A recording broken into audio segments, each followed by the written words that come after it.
እነሱ ላለማስከፋት ዝምታን ብንመርጥ ራሳቸውን እንደ ተበዳይ ያያሉ ይላል ጽሁፉ። እነሱ ደግሞ ጨረቃዎቻችን ሪፖስት አድርገውታል። እውነት ነው። ሰላም ሰላም፣ ጤና ይስጥልኝ የኔ ውድ ቤተሰቦች፣ እንዴት አደራችሁ? እንደምን አረፈዳችሁ? አለው እግዚአብሔር ይመስገን። ሰላማችሁ ይብዛልኝ። እንግዲህ ዛሬ ጨረቃዎቻችን በጥሩ ነገር ይመጣሉ ብለን ተስፋ እናደርጋለን። የልጅቷ ነገር ምንም አስተማማኝ ባይሆንም እኔ አላምናትም። ምናልባት በሌላ አይዲያ ወይም የሆነ ነገር ሌላ ችግር እንዳትፈጥር እንትኗ ደስ አላለኝም። በቀደም ስትናገር ከሰማችኋት በቃ ንግግሯ ምንም ደስ አይልም። የእሷ አላማ ምንድን ነው? ህይወታቸውን ለመበጥበጥ ነው እቅድዋ ማለት ነው። ይህ ደግሞ አይሳካላትም። እነሱ እንደ በፊት አይደሉም። አሁን እንደ ባልና ሚስት ናቸው። እንግዲህ ከነሱ አልፈሽ የሆነ ነገር አደርጋለሁ ብቲ ነገር ከሆነ እንግዲህ እምናይ ይሆናል ማለት ነው። ብቻ እናንተ ጠንክሩ፣ በርቱ። ሁለታችሁ ዋናው አንድ መሆን ነው። የማታልፉት ነገር የለም ማለት ነው። ትላንትና ናቲ አውቶሞቲቭ ምክሮቹ ሁሉም ልክ ናቸው። ምንድን ነው አሁን ትላንትና የምር በጣም ነው የገረመኝ። ምንድን ነው አሁን ቅመምዬ ቃል የተገባቡት ምንድን ነው? በጣም ደስ የሚል ምክር ነበር እየመከሯት የነበረው ማርያምን። አሁን ቅመምዬ ከኔ ውጪ እንድታገኛት አልፈልግም፣ የዛኔ እንጣላለን ብሏለች። በጭራሽ አላደርገውም ብሏል እሱ ማለት ነው። ምንድን ነው የሚያጋጥማቸው ነገር አይታወቅም። ዛሬ ነገ ምን እንደሚገጥማቸው አታውቁትም። የአጋጣሚ ነገር ማለት ነው። ናቲ አሁን እንዴት እንደመጣለት አላቅምና ወደ አንቺ ሊመጣ ይችላል፣ ወደ ጓደኞቹ፣ ወደ ሌላ ቦታ ሊሄድ ይችላል። በዛ መሀል ደግሞ እሷ ልታገኘው ትችላለች፣ አጋጣሚ ማለት ነው። የዛኔ እንዳትጣሉ እንድታምኚው ብሏታል። እና በጣም ኦፍኮርስ የእውነት ከሰዓት በኋላ ምን እንደሚያገኛችሁ አታውቁም። እናንተ የሚያገኛችሁ ነገር እኮ አስባችሁበት አይደለም፣ ድንገት ነው የሚሆነው ያ ነገር ማለት ነው። እና በትክክል አሁን እሷ አሁን በቀደም ራሱ ስጠራው ሲያገኛት ማለት ነው እሷ ሴት አቧን ሁሉም ነገር ሬዲ አድርጋ ነው የጠራችው። እሱ ካሜራ አለ ምናምን አላሰበውም። የእሷ ስራ ግን ካሜራዋን ደቅና ምናምን ነው የጠራችው። አሁን እሷ ተንኮል ካሰበች የሚሄድበትን ቦታ ልትከታተለው ትችላለች። በዛኔ አርጀንት ልትይዘው ትችላለች፣ ካሜራ ይዛ ማለት ነው። እና ምንድን ነው እንደ ባለፈው፣ ምክንያቱም እሷ የያዘችው ምንድን ነው ህይወታቸው ለመበጥበጥ ነው የምር።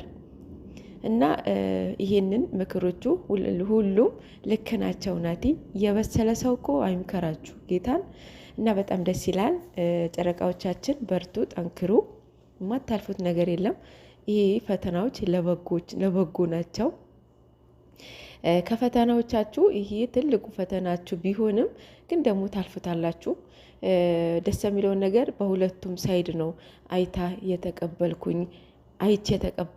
ብለዋለች ቅመምዬ። የትንሽ ትልቅ አስተሳሰብ ማለት ነው። ሰው በጣም ደስ ይላል። ልጅ ነው፣ ልጅ እግዚአብሔር ስጦታ ነው። ሆኖም ግን እሷ ኤቭሪዴ የምትነዘንዝ ነገር ከሆነ ነው ይሄ ነገሯ ነው ያልተዋጠላት ቅመም ማለት ነው። እና ዛሬ ምን እንደሚሆን አናቅም። ብቻ ጥሩ ነገር ይመጣል ብለን እናስባለን። ጨረቃዎቻችን በርቶ ጠንክሩ ማለት ነው። ሌላው ሰብስክራይብ እያደረጋችሁ እኔንም አበረታቱኝ። የእውነት ቪዲዮ እየታየልኝ አይደለም፣ ሼር አድርጉልኝ። ማርያምን በጎነት ለራስ ነው አይደለ? ማርያምን ነው የምላችሁ። ቪዲዮ የምንሰራው ሰዓት ተርፎን አይደለም። እኔ አሁን ብቻዬ እኔ በግሌ ስነግራችሁ ማለት ነው ጌታ ሰዓት ተርፎኝ አይደለም። በእንቅልፌ ቀንሼ ሊሆን ይችላል፣ በምግቤ ብቻ በቃ የሆነ በቃ ሚስ አድርጌ ነው ምሰራው ከስራዎቼ። ምክንያቱም እንዲያልፍልኝ ከዚህ ስራ ከዚህ ከማዳም ቤት መውጣት ስለምፈልግ ማለት ነው። እና እንደዚህ የሚወጡ የሚፈልጉ አሉ። እነሱን እናበረታታቸው፣ ፑሽ እናድርጋቸው፣ ላይክ ሰብስክራይብ እናድርጋቸው። በጎነት ለራስ ነው ጌታን። እና ብታደርጉ ደስ ይለኛል ብዬ አስባለሁኝ። ማለት ይሄ እንደዚህ አይነት ነገር እኛ ትንሽ የማድረጉ ፕሮባብሊ ትንሽ የጠበበ ነው ብዬ አስባለሁኝ፣ ከኔን ጭምር ማለት ነው። ማለት አሁን አረብ ሀገር ያለች ዩቲዩበር እኛ ራሱን በቃታለን አይደል? በምንድን ነው ቪዲዮ በማየት ሼር በማድረግ በማበረታታት እንበቃታለን። ግን ቅንነት እኔ እንጃ ትንሽ ይጎለናል። እና ይሄ ነገር ብንበረታታ ሼር ብንደራረግ ላይክ ብንደራረግ ጥሩ ነው ብዬ አስባለሁኝ። እኔ ላይክ ያደረኩትን ሰው ግዴታ እሷ አደረኩልሽ ብዬ ልታየው አልጠብቅም። ምክንያቱም የሚያየኝ አምላክ ስላለ ማለት ነው። አሁን ነው እንደውም ለቀቅ ያደረኳት የተረዳሁት ነገር እግዚአብሔርን የሆነ በቃ ላይ የሆነ ጉድለትን የሆነ ሰው እንደሚሞላልክ ከሁለታችሁ የተረዳሁት ማለት ነው። እንደዛ ነው። አሁን እኔ በጣም አሁን ስህተት ማልሰራ እንዳይመስልህ፣ እንደኔ ስህተት የሚሰራ እንደኔ የሚያስቸግር የለም። እግዚአብሔር ያስቸጋሪ ሰው የለም። አያስታውቅብኝም ግን እሱ ነው የሚያውቀው። እውነት አያስታውቅብኝም።